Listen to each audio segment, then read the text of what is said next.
We got the Eagles depth chart up here. We're bringing you this divisional depth chart breakdown because there's not a lot of sports media who breaks down stuff for the IDP, especially fantasy football is really what I'm talking about, fantasy football content creators and media. So I'm going to be one of the people to bring you that IDP content. And we're starting off with the divisional depth chart breakdowns. This is the Eagles. And if we're going to talk about some familiar faces in new places, how about Devin White? Been with the Bucks his entire career, and he got signed to a 1 year, $7.5 million deal. I mean, he's going to be a starter over there. He's going to be worth picking up, but the future, we don't know what the future holds for Devin White. If he's just going to stay there 1 year, if he does end up picking up a bigger contract after balling out with them for 1 year. And then how about CJ Garner-Johnson goes to Detroit, goes there, gets hurt, and now he's back on the Eagles, and it's him and Reed Blankenship that are holding down the safety positions over there. Nakobe Dean, I mean, he's ahead of Jeremiah Trotter, as you see. I mean, Jeremiah Trotter could mix in the any of those interior linebacker roles. Just depends on if any of them, get hurt. We still have yet to see Nakobe Dean break out. We really want to see it, though. We got Jalen Carter over there at the defensive end. They got Jordan Davis over there at the tackle. Milton Williams, probably not going to be targeting him. I mean, I know Jalen Carter's still going to get more and more hype. People are going to be targeting him as a D lineman. Bryce Huff, we know that they're just at different times, their outside linebackers do hold it down. So a guy like Bryce Huff, he may be someone who gets drafted super late. Maybe even a best ball, super late, 27th round or whatever, drafted guy. Nolan Smith, I mean, you're probably not going to be, I think he's going to be the one who gets the short end of the stick, as far as the percentage of snaps goes. Quinyon Mitchell, as a rookie, you probably want him because teams are going to test him, and he is going to be, I mean, he's pretty much their top guy, right now, right? I mean, they got Darius Slay on the other side of him. And then they lost a few guys over there. Quinyon Mitchell, they got Cooper DeJean, and they got Darius Slay. And I think Cooper DeJean, he's going to, I mean, they have him listed as the backup safety. Right now, I feel he's just going to be one of those hybrid safety linebacker guys / kind of nickel corner type guys. So he would be some guy who I would be trying to target as well in random positions. There's the roster breakdown. I mean, a Jeremiah Trotter, he's someone who's getting drafted, a decent linebacker for the rookies, but I mean, you're getting him kind of late, but someone who I'd be looking for. Josh Sweat, now with Bryce Huff, coming over, let's see how much Josh Sweat actually gets in the mix. He is going to be in the mix, but probably not as much as he was percentage-wise of snaps as he has been in the last couple years. But all in all, Eagles defense, you're going to find a handful of guys over there. I'm not going crazy on the Eagles though, because the teams who have pretty solid offense, I mean, not that they don't have good defensive players, they do have good defensive players, but it's really about being on the field. And even though the Cowboys have a good offense, I feel that is still a good solid transition into the IDP.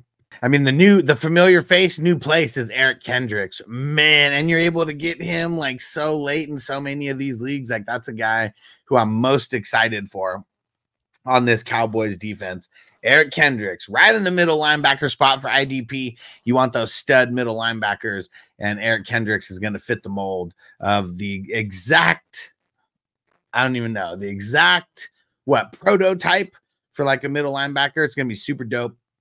Micah Parsons, if you want him, you're going to have to go out and get him super, super early because he is usually one of the top 5 IDP players drafted out there. I'm usually not going to have him. He is a cheat code where, he's a linebacker. Well, I mean, see, he's even a DN now. So, I mean, he's not even really a cheat code now. I mean, he's just one of the best DLs that are out there, but I'm pretty sure he still has the dual eligibility, the DL and linebacker eligibility.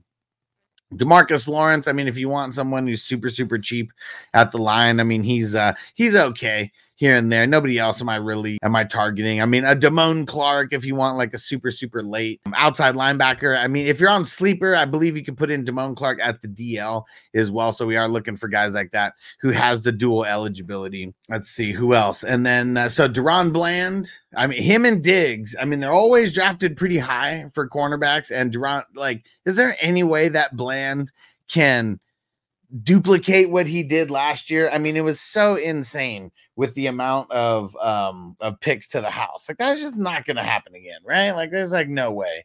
I mean, Cowboys are putting up a lot of points, so you just got to throw on them like either way, and they're going to be getting points. I do like Donovan Wilson and Malik Hooker as well to get a bunch of points because the Cowboys do get thrown on a bunch. So if you're looking, I mean, those are value guys as well. Like, they're not getting drafted like anywhere like high either.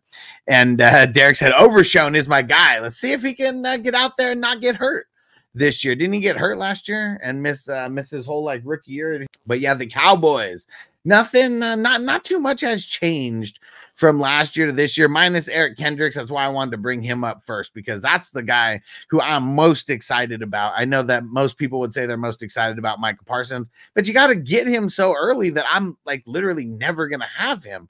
So yeah, a guy like Eric Kendricks, though, you can get him super, super late. I mean, he's probably going as a linebacker 3. Like, I'm sure there's like 24 linebackers that are getting drafted before him, and he's probably going to finish inside the top 24.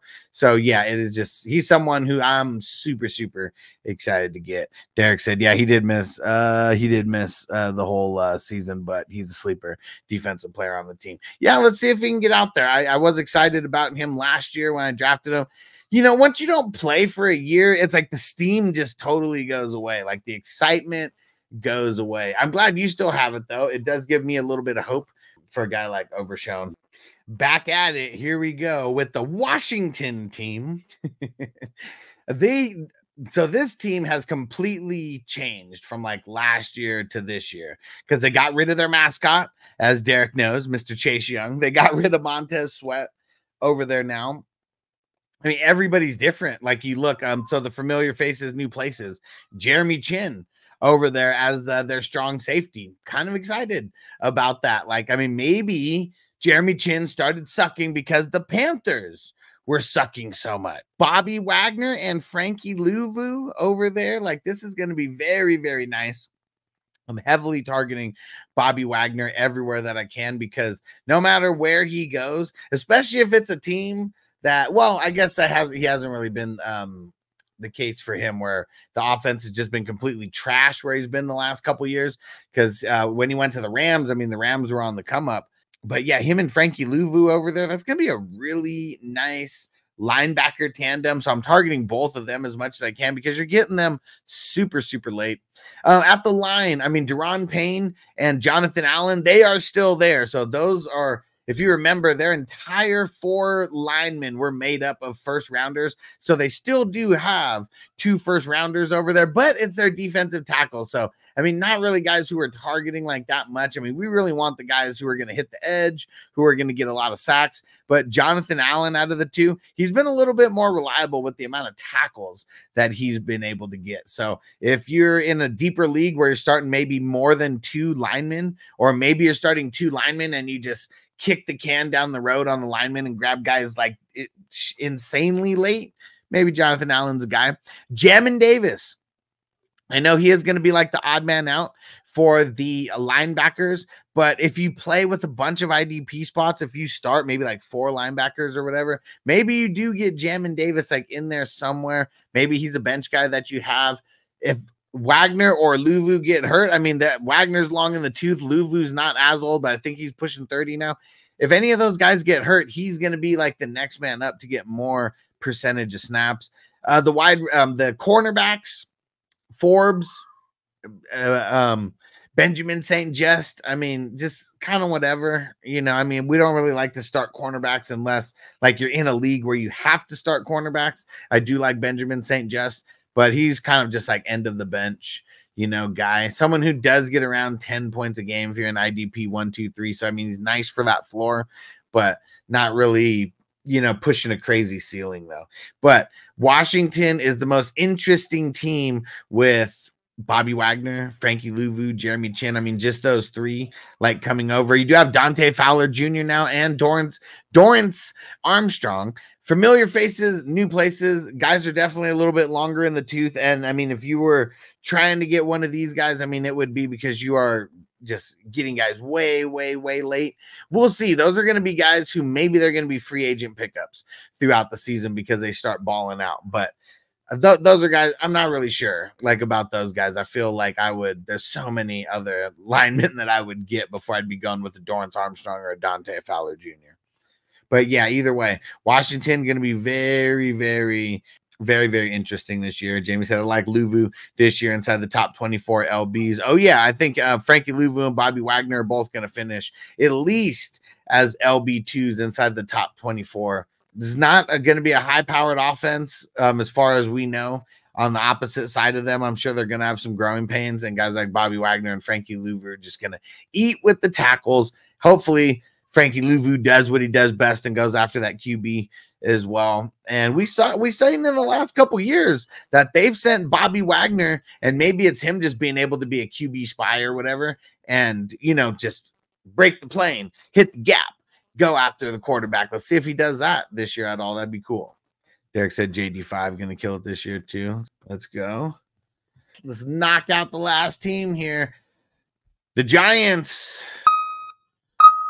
The Giants are my least favorite team out of the four, with the players that we will potentially be drafting for IDP. So some of the new faces over here, we got Brian Burns. Carolina let a couple big hitters change teams. And I mean, we saw Jeremy Chin and Luvu on Washington. Now we see Brian Burns over here. I'm excited about Brian Burns. I mean, Bobby Okereke is still the man to roster on this team. Like if you were going to get one guy, it'd be Bobby Okereke. Bobby Okereke, when I was kind of ranking, what did I rank? My top like 7 or 8 linebackers. Bobby Okereke was right there at like 5 or 6. Like he's still got to be there. Like he's the man. He's a tackling machine. He's got that tackling fuel. He is all over the field. Doesn't rush the QB like that much, but he gets so many tackles. It's like a luxury if he does end up getting to the quarterback. This is the first of 8 that I'll be doing. I'm going to do all 8 divisions here. And yeah, I'm going to be bringing more IDP content because nobody does it. And so IDP's always been my thing, and we're always going to carve a little lane for it. So I got to make sure that we break some stuff down as well. Not like we're not going to do offense, and if anybody comes in with questions about anything, they'd get answered right now as well. And Tino in the house, what up, bro?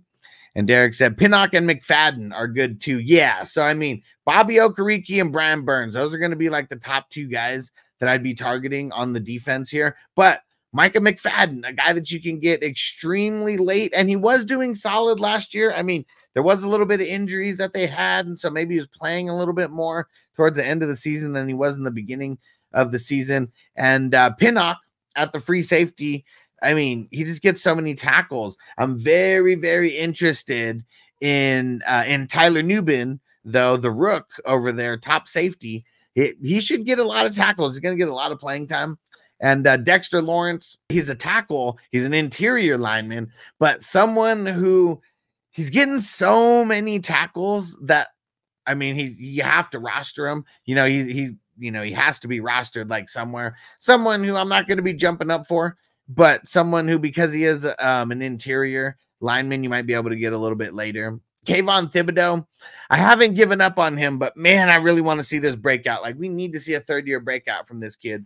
Had a couple games where he showed the potential. They don't have the cornerbacks that they used to have. I don't think I'm going to be going after any of the cornerbacks here. We're mostly trying to go for the safeties as much as we can anyway. It's IDP Divisional Depth Chart breakdowns. And I wanted to start with the NFC East just because, I mean, 3 out of 4 good teams, that are in there as far as like IDP guys that we're going to be going for. And even the Giants do have a couple hitters because of Bobby Okereke. He's bringing up the average for the Giants over there. So there we go. There's the breakdown for the NFC East. We're going to be bringing you more and more of this. If it's your first time here, make sure you hit that subscribe button. Appreciate you guys, for everybody who's watching this on the replay.